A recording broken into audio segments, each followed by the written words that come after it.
Hi. Today in this video I will tell you a camping horror story. The title of the story is The Forgotten Campground. I hope you will enjoy this video. So let's start the video. The dense forest had always been a sanctuary for Sam and his friends.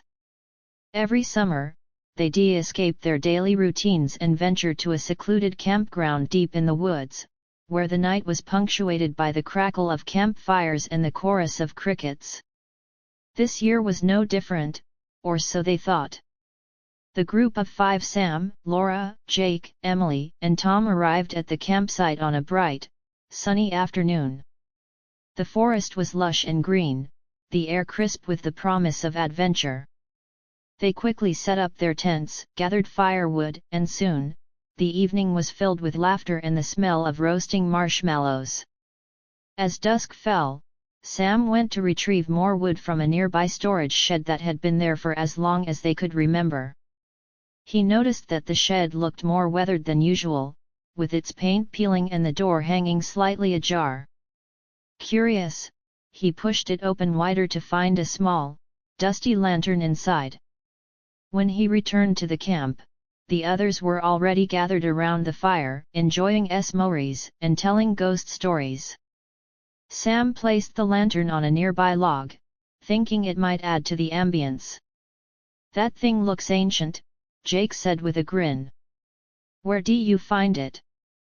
"Just in that old shed," Sam replied, trying to shake off a sense of unease that had crept up on him when he saw the lantern's flickering light. "I thought it'd be fun to use it." The lantern cast eerie shadows on the surrounding trees, creating a play of light and darkness that seemed to dance unnaturally. The group joked about its old-fashioned design and its potential to summon spirits, but as the night grew darker, their laughter died down, replaced by a quiet tension that no one could quite place. Around midnight, Laura decided to take a stroll through the forest. The others were too engrossed in their own conversations to notice her departure. Laura wandered deeper than she intended, drawn by a strange, rhythmic thumping sound that seemed to come from somewhere beneath the forest floor. The sound grew louder as she walked, each beat reverberating through the ground like a heartbeat. She finally stumbled upon an old, half-buried stone structure hidden beneath a tangle of vines and roots. It was a small, decrepit building, its walls covered in strange, faded symbols. Curiosity got the better of her, and she tried to pry open the heavy, rusted door.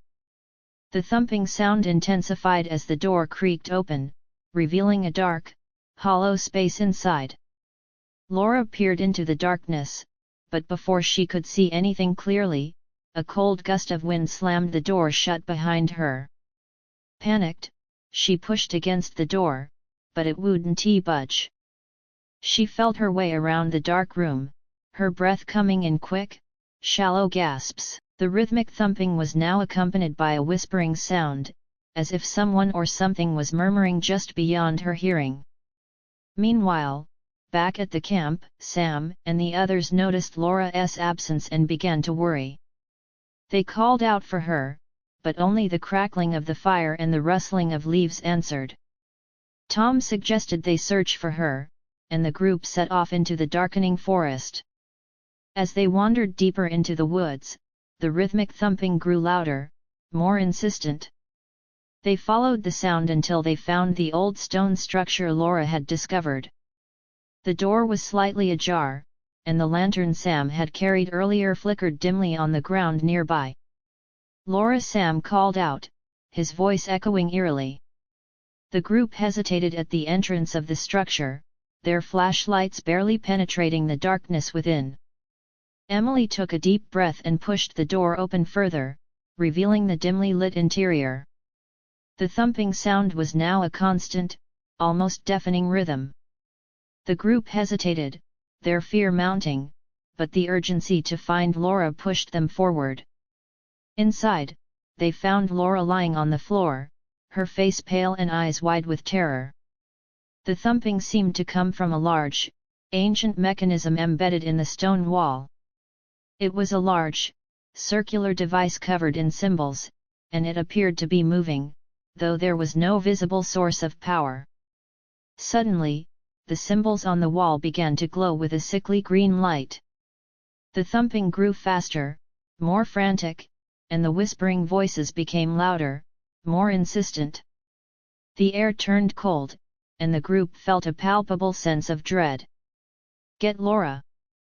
Sam shouted, but as they moved to help her, the room shook violently.